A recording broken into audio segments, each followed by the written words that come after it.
Yo quisiera, entiendo que es un encuentro tal vez hasta medio de protocolo, porque en realidad a mí lo que me anima de que empecemos formalmente a analizar el sistema, pues es como que hacer una gran batería de preguntas. La verdad es que si nos quedamos hoy, solamente habían escuchado al auditor y ahorita nos vamos a dar respuestas, pues la verdad es que lo que yo no quiero es que, yo quiero fijar una posición personal, es que de repente estos foros se vayan a convertir, es que ya hicimos unos foros. Y el foro no sea yo traigo una batería de preguntas al auditor. Yo, sobre todo me enfoqué en el auditor, que siendo mi amigo, nos dio varios instrumentos la semana pasada, ¿no?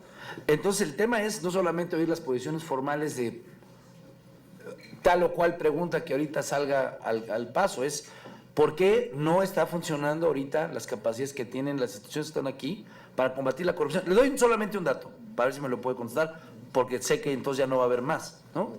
Dice, del 91 a la fecha se han registrado 70,000 millones de pesos en expedientes concretos por actos de corrupción, entre los cuales ha participado la Auditoría Superior de la Federación. La auditoría le manda a la Secretaría de la Función Pública para decir, oye, pues tienes que cobrar esta lana.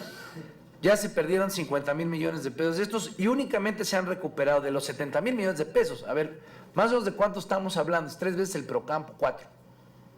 ¿No? Nos quejamos, acaba de haber un recorte de 135,000 millones de pesos, pues esta lana hubiera estado bueno recuperarla, ¿no?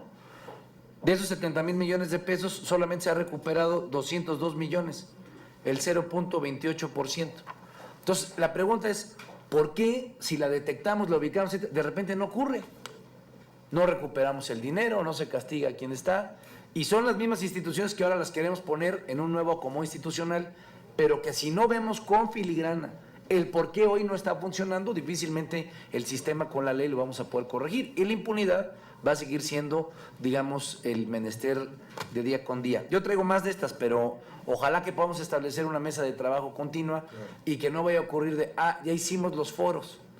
Y entonces va a salir del conejo, del sombrero, un conejo que va a decir, y aquí está la iniciativa del gobierno, y esta es la que trae la mayoría del PRI, y como ya nos escuchamos, vamos a sacarlo. Lo quiero dejar asentado porque es la primera vez que vamos a empezar un debate que yo espero que sea muy rico y muy sentido. Muchas gracias. Sí, gracias, senador Armando Ríos Peter.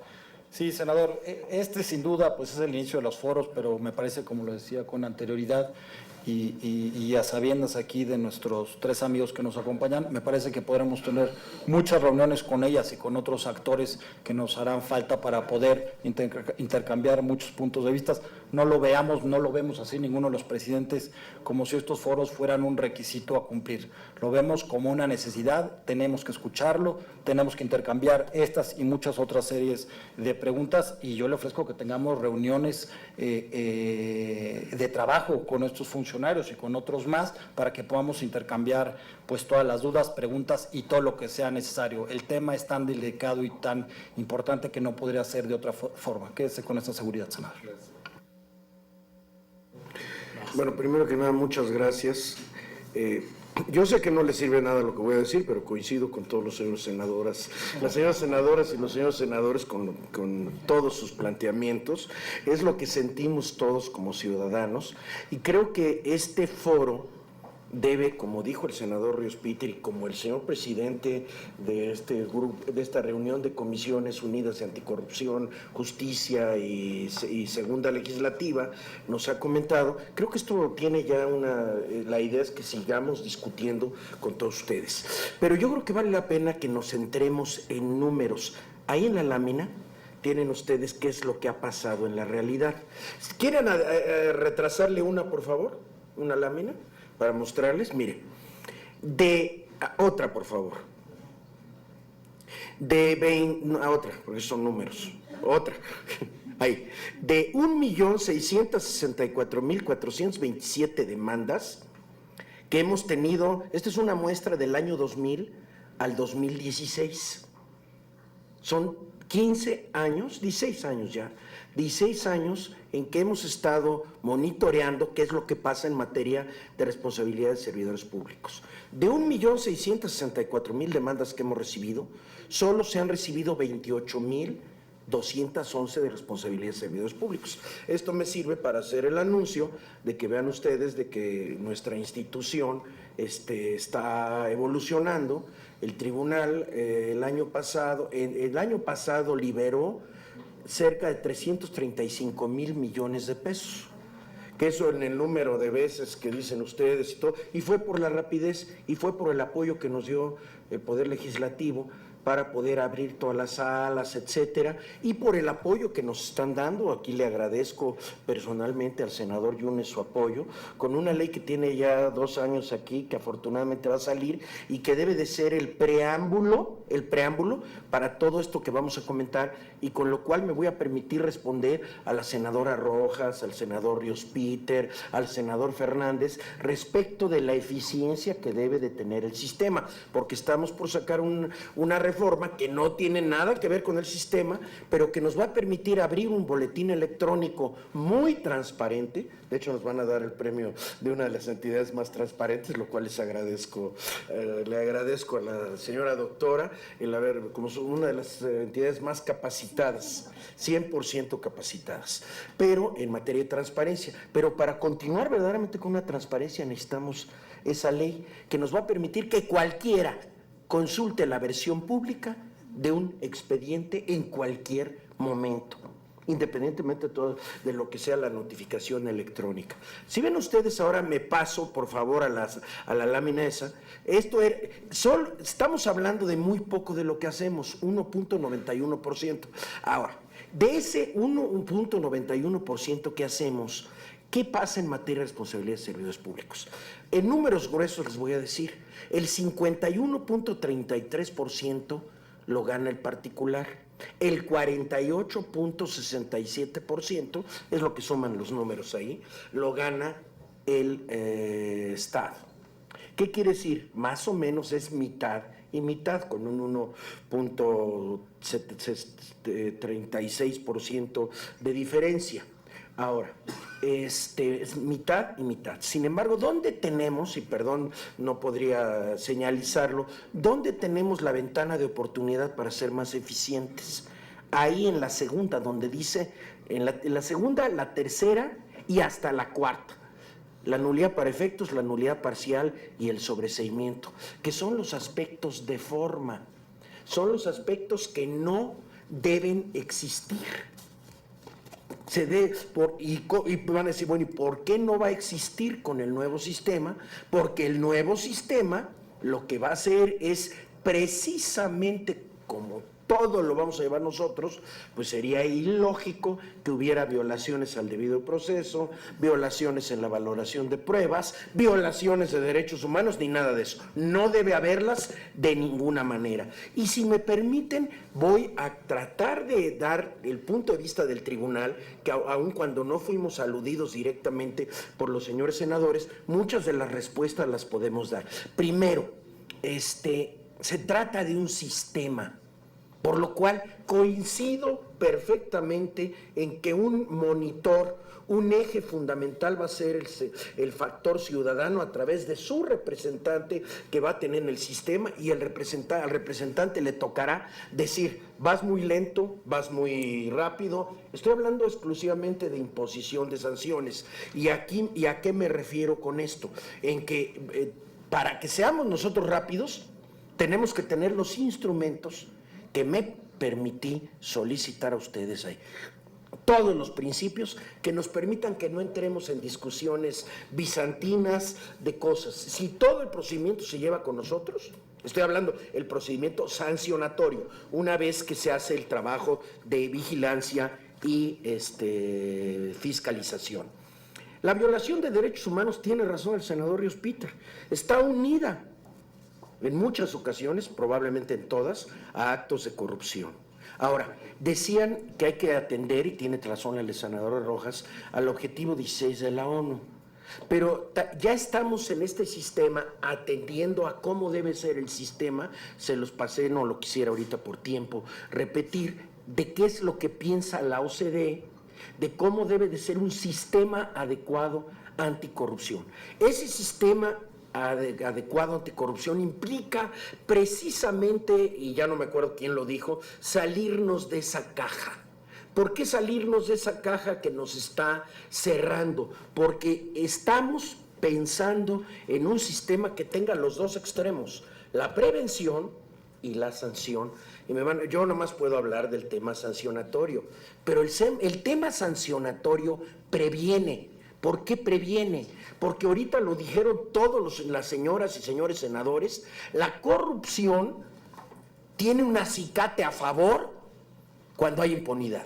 Cuando no hay impunidad, no hay ese acicate. Por eso les decía que cada sanción debe de tener el efecto inhibitorio que permita que todo acto de corrupción genere una sanción justa, adecuada, etcétera, pero que genere la sensación y un efecto ejemplificativo multiplicador, que genere la sensación de que todo acto de corrupción va a ser primero detectado y segundo sancionado. Aquí estoy hablando exclusivamente de la sanción administrativa, pero tienen ahorita, y lo comentaba yo con el senador Ríos-Peter, la oportunidad de que también desde el punto de vista del ámbito penal se logre efectividad y eficacia, que es uno de los 4 puntos que pide la OCDE. ¿Cómo? Con sistemas. Piensen, por favor, en un émulo para esta materia de lo que les estamos prometiendo para materia administrativa. Si nos hacen el favor de darnos, ahí ese, luego el siguiente, si nos hacen la siguiente, esa, si nos hacen el favor de permitirnos que el sistema sea así, les podemos asegurar que los problemas formales se van a disminuir, no quisiera ser petulante, pero hasta en un 100%. Para que seamos totalmente transparentes, necesitamos en lo que nos está ayudando el señor senador Yunes, pero también cómo medir mejor, creo que lo preguntó la senadora doña Laura Rojas, pues con mayor transparencia, obviamente va unida la transparencia, con mejor investigación y fiscalización y con mejor imposición de sanciones.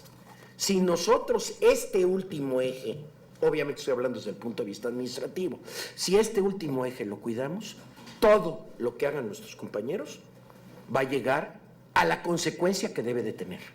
Estamos pidiendo hasta que si el expediente no viene bien, eso viene en el documento que me permití pasarle ahorita al señor senador Escudero, si el expediente no viene bien, poderlo regresar para que lo hagan bien.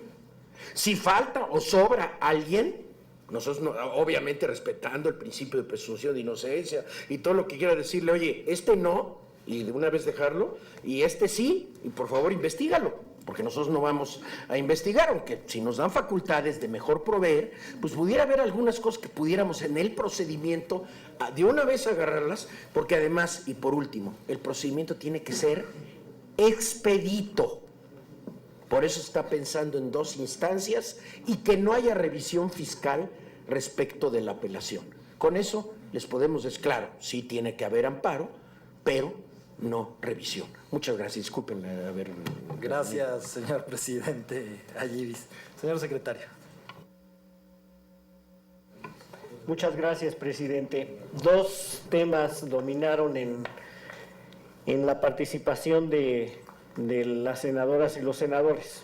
Uno de ellos, el cuestionamiento sobre la impunidad. ¿Por qué existe tanta impunidad en este tema? Y el segundo, la preocupación sobre el asunto preventivo. Y un tercero, el papel de los ciudadanos. Con base en estos 3 elementos, haré un comentario.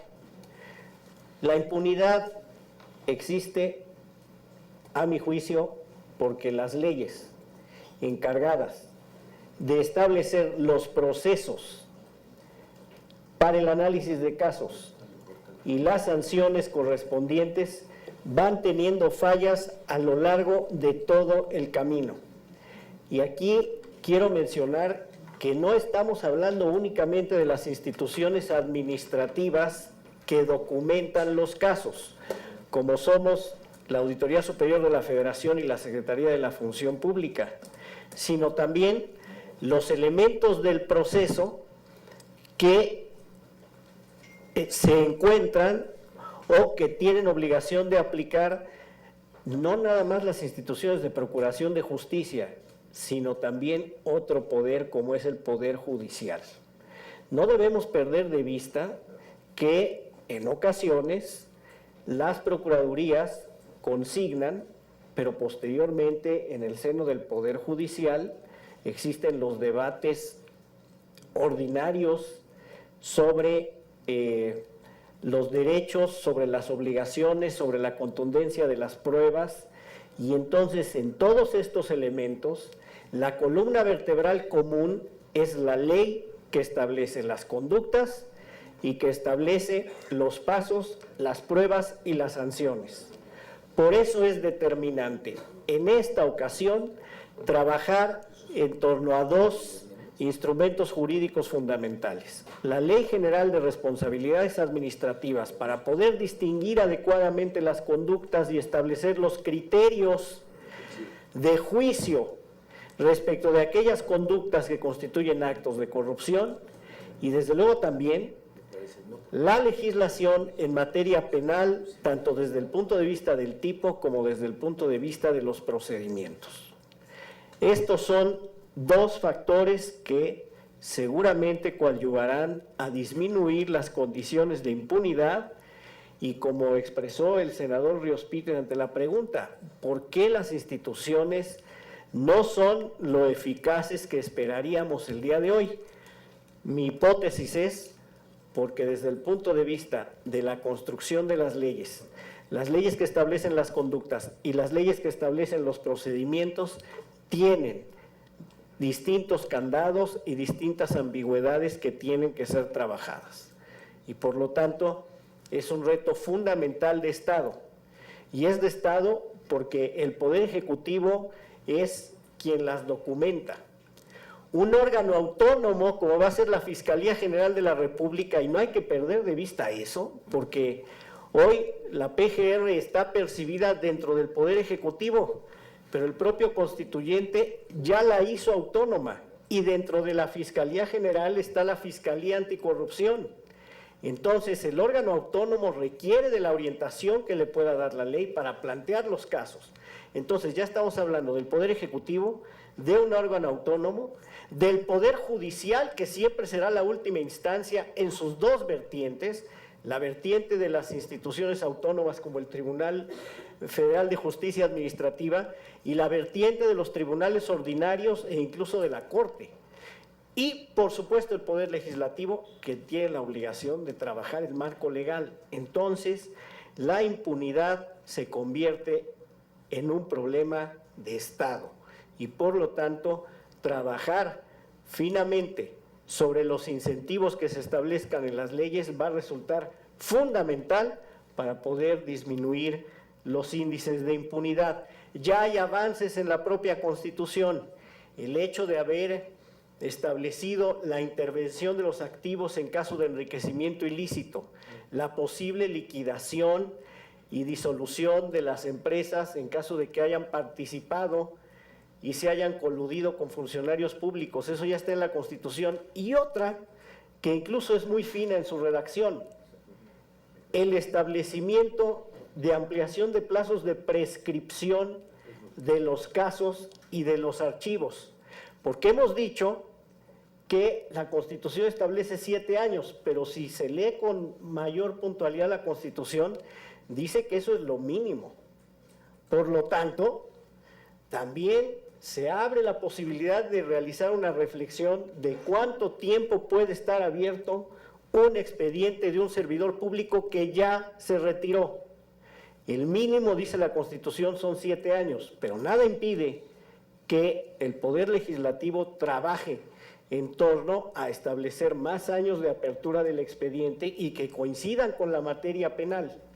Entonces, todos estos elementos ya son bases de reflexión en torno al tema de cómo disminuir la impunidad, y reitero, hoy es un problema de Estado en donde estamos involucrados 4 ámbitos: el Ejecutivo, con la Secretaría de la Función Pública, el Legislativo, con quienes hacen las leyes y la Auditoría Superior de la Federación, el Judicial, con sus tribunales, y el ámbito y la esfera de autonomía, para empezar porque van a tener contralorías propias y para finalizar porque está ahí la Fiscalía General de la República y la Fiscalía Anticorrupción. Primer tema, impunidad. Segundo tema, prevención. Es muy valiosa la participación de la senadora Laura Rojas cuando nos recuerda que hoy en día a nivel global el tema de la corrupción es un tema visto desde el punto de vista del desarrollo. Y es oportunidad para no perder de vista esto, porque ¿qué significa o cómo aterrizar el asunto de prevenir la corrupción como un asunto de desarrollo? Significa poder identificar las mejores prácticas que puede tener un gobierno o una institución pública. ¿Cuáles son las mejores prácticas hoy en día y que pueden ser desarrolladas o apuntadas para que los órganos de control le den prioridad? Serían, a mi juicio, la transparencia, que además tenemos un régimen robusto y una institución igualmente robusta que lo acompaña, el régimen de archivos, la mejora regulatoria, la simplificación administrativa y la simplificación continua de trámites y desde luego elementos de mejora continua de la gestión, incluyendo recursos humanos, recursos financieros y materiales, elementos tecnológicos dentro de las instituciones, y cerraría con uno para conectarlo con el último tema que también era inquietud de varios senadores, el del gobierno abierto, gobierno en línea, gobierno frente a los ciudadanos. Este es un asunto fundamental que también ha sido desarrollado ya en tratados internacionales, en acuerdos de cooperación. Estos son los ejes, a mi juicio, que constituyen la base del control interno. El control interno debe enfocarse a estos parámetros. Y es oportunidad porque la Constitución también lo establece. La Constitución dice, se desarrollará en la ley los elementos para el adecuado control de la gestión por parte de los órganos de control. Estos pueden ser parámetros importantes porque a su vez de estos parámetros se van a desprender retos de carácter regulatorio y legislativo para poderlos aterrizar. Por lo tanto, el enfoque preventivo no nada más es un asunto gramatical, no solo es un asunto verbal, es un asunto que tiene posibilidades de aterrizaje concreto en las leyes que ustedes van a construir. Y cierro con el último tema. Gobierno abierto implica participación ciudadana y por lo tanto coincido en que el involucramiento permanente de los órganos ciudadanos en el debate público en torno al tema, obviamente en su participación en el comité coordinador, pero sobre todo en el desarrollo de instrumentos para que participen de manera permanente con el gobierno y con el control del gobierno, son fundamentales. Y aquí las reformas que hemos vivido en materia de transparencia complementan muy bien lo que requiere el Sistema Nacional Anticorrupción y por otra parte quiero reiterar que por parte de los órganos de control, o en este caso de la Secretaría de la Función Pública, se desarrollará precisamente, senador, un sistema de denuncias y quejas ciudadanas que estará en línea, que será posible hacerlo las 24 horas y que una persona podrá denunciar casos específicos como el ejemplo que usted aquí amablemente puso en la mesa. Estos serían los elementos. Solo menciono alguno que dijo el senador Luis Humberto Fernández, el asunto de la corrupción política. La corrupción política entendida como abuso de poder. Y los elementos que mencionaste de otras dimensiones, como la del carácter electoral, precisamente están ya de alguna manera establecidos en el artículo base del comportamiento de los servidores públicos, que es el 134, que establece los principios fundamentales del ejercicio público, y ahí también tenemos derivaciones de carácter político, a mi juicio, que están razonablemente desarrolladas. Este sería mi comentario y gracias, señoras y señores senadores. Gracias, señor secretario. Señor auditor. Muchas gracias y procuraré no ser repetitivo y trataré de ser muy breve. Me iría primero al tema de la impunidad. Explicaría lo que menciona tanto el senador Ríos Peter como el senador Yunes en cuanto a qué es lo que ha pasado con las denuncias que presenta la Autoridad Superior de la Federación.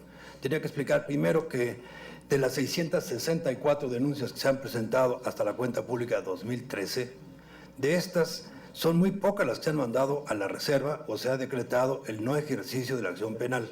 En realidad, el grueso se encuentra en integración. Integración es armar todos los expedientes para poder procesarlos ya posteriormente ante un juez. De esto que está en integración, de estas más de 620, no sé exactamente la cifra, pero son producidas o presentadas en los últimos 5 años más o menos. Es un cúmulo muy importante que no sé, creo que no hay alguien que haya presentado tantas denuncias en un plazo tan corto, ninguna institución o ninguna persona. Entonces es un número muy importante de denuncias que le han llegado a la PGR. El Ministerio Público tiene una capacidad, quizá no han estado o no estaban preparados. Lo que sí puedo asegurar es que hay una gran coordinación en la actualidad, hace más de un par de años o aproximadamente un par de años, en donde cada vez tenemos mejor coordinación, comunicación y reuniones periódicas para ver cómo están los asuntos, conocer el estatus de cada una de las denuncias y ver qué es lo que le falta al Ministerio Público para la integración de sus expedientes. Esto, ¿por qué es en los últimos años que se han presentado las denuncias?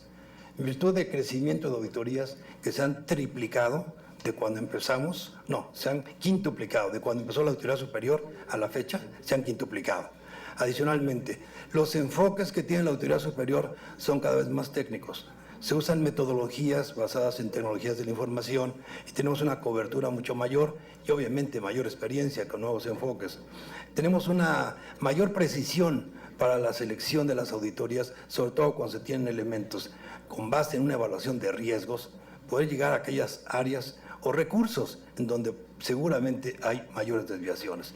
Sin que sea el objetivo de estar buscando fraudes, es natural que basado en esta metodología podamos encontrar más fácilmente desviaciones a los recursos. Adicionalmente, tendría que mencionar que lo que se ha recuperado a partir de que se crea la Auditoría Superior de la Federación hasta la cuenta pública 2013 son cerca de 94,000 millones de pesos y acabamos de anunciar otros 6,000 y tantos millones recuperados durante la revisión de la cuenta pública 2014. O sea, estamos alrededor de 100,000 millones de pesos recuperados, lo cual significa, una parte se recibe por TESOFE, quizás es la menor.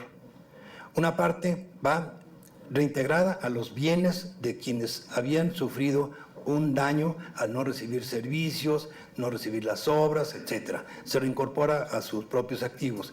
Y la parte más importante corresponde al reintegro de los recursos a las cuentas originales de los programas o de los fondos, porque así está la regla. No hay todavía el principio de anualidad, que es el que estamos impulsando para que se apruebe, a fin de que los recursos que no se ejercen en un ejercicio sean reintegrados a la Tesorería de la Federación. El hecho de que se reintegren impide la posibilidad de que estos sean distraídos para otros fines que no fueron aprobados. ¿Y qué es lo que estaba ocurriendo? El ejemplo lo mencionaba el diputado Yunes en cuanto a aquellas simulaciones de recursos que habían sido desviados y que posteriormente con un estado de cuenta o una transferencia bancaria se nos informaba que ya habían sido reintegrados y al día siguiente los volvieron a sacar. ¿Qué es lo que hacemos ahora? Ya no solventamos eso. Hasta que no veamos que esos recursos, además de reintegrarse a las cuentas respectivas, se apliquen a los programas para los cuales fueron autorizados. Esto es en cuanto a lo que sería la parte de impunidad. Y me preocupa un aspecto que está de actualidad y que mencionaba antes de la reunión, que puede ser algo que nos debe de causar una preocupación: el nuevo sistema penal acusatorio. Necesitamos capacitarnos todos para poder defender los casos o promoverlos adecuadamente. De otra manera, existirá mayor impunidad si no estamos preparados todos los que estemos de este lado para poder atender los asuntos que van hacia el aspecto penal. En cuanto al otro tema que me parece muy importante que mencionó la senadora Rojas, lo de la parte preventiva. Quizá en mi participación fueron 3 pequeños párrafos hablando de política de integridad. Independientemente, usted lo mencionó muy bien y lo mencionaba el secretario Andrade. Es política de integridad lo que estamos proponiendo, que tiene un fondo y basado en mejores prácticas internacionales. Y la otra parte es el fortalecimiento y una aprobación de los lineamientos únicos sobre el fortalecimiento de los sistemas de control interno. Y aquí tomaría el tema para contestar un poco lo que preguntaba el senador Escudero, de los retos que ha tenido el Sistema Nacional de Fiscalización. Si bien tenemos desde hace 6 años prácticamente ya en un trabajo, digamos que una formación informal, pero muy coordinada, muy aceptada entre los que estamos en el sistema, falta la aprobación constitucional que ya se dio ahora en la ley específica de que el Sistema Nacional de Fiscalización debe ser atendido. Y el reto que hemos enfrentado es la falta de este sustento que lo hace casi obligatorio. No obstante, hay lineamientos de control aprobados, pero que faltaría la fuerza para que sean únicos. No es que sean unos lineamientos que apliquen a pie juntillas a cada una de las organizaciones. Cada quien deberá entender cómo es su sistema, cómo es su organización, cómo es su estructura, cómo es su idiosincrasia de la organización, para, con base en los lineamientos, perfeccionar o definir lineamientos específicos. Es como un traje, no puede ser a la medida de todos. Si bien es un traje, cada quien tiene medidas diferentes y tiene gustos y necesidades diferentes. Entonces es una parte muy importante lo que tiene que ver con el desarrollo de unos lineamientos y aprobación de ellos en el Sistema Nacional de Fiscalización. Segundo tema del Sistema Nacional de Fiscalización, y afecta a todo lo que sería el Sistema Nacional Anticorrupción. Se requiere fortalecer la independencia de los órganos de fiscalización. Los órganos de fiscalización en los estados no son independientes, la mayoría de ellos. Y por eso es que seguimos teniendo las deficiencias y fallas y reiteradas irregularidades que se presentan en estados y municipios. Yo insistiría en lo que sería la independencia del ente auditor del ente auditado. Básicamente serían mis comentarios, señor senador. Muchas gracias, señor auditor. Los despedimos sin antes agradecerles que hayan venido esta mañana a participar con nosotros. Presidente magistrado Manuel Ayevis Pelayo, señor secretario, señor auditor, muchas gracias y esperemos que